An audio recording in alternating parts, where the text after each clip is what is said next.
Dina Janis. I'm the artistic director of the Dorset Theatre Festival, and I'm directing Scarecrow. Well, it's unique to direct something with one person in that they are on the entire time. So in terms of scheduling, you really have to take into consideration having enough break time, having enough time for sort of the person to synthesize what we're doing in the room. There's sort of a combination of working on the script, which we've done through this past couple weeks, making final tweaks and edits, as well as, having the playwright be able to fire themselves and embody as actor and just kind of get up on their feet.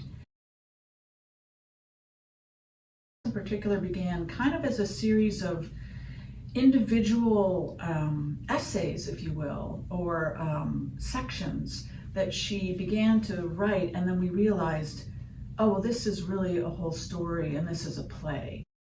So that's been, I guess a couple-year process. During COVID, we did tons of work on Zoom. We did multiple readings on Zoom.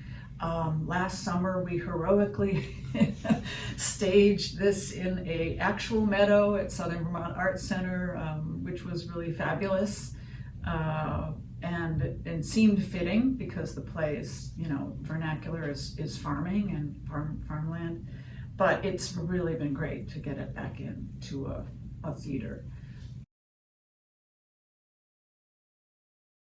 The most fabulous element that's been added in the past few weeks, or really months, is having these incredible designers who are so artistic and so inventive really figure out how to make the world for a play like this, and think out of the box around how to create an environment that reflects farm and reflects the land and reflects kind of down-to-earth America, Wisconsin, at the same time as it's not a literal place.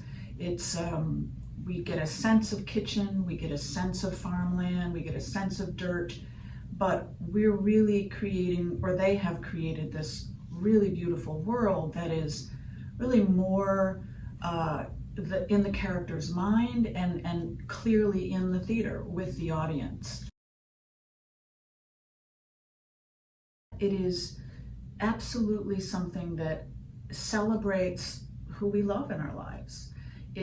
Though it is about the loss, ultimately, it is about what you never lose when you know people like that, and the kind of wisdom and humor.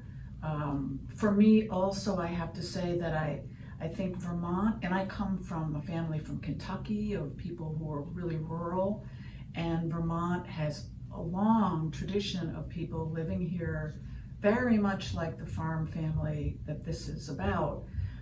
And I think the people who come to Vermont because of that same sense of kind of love of that down-to-earth lifestyle and tradition. And I think that the play really celebrates that. At the same time, it's the story of a New York actress who is letting go of a lot of baggage and finding herself, her own voice.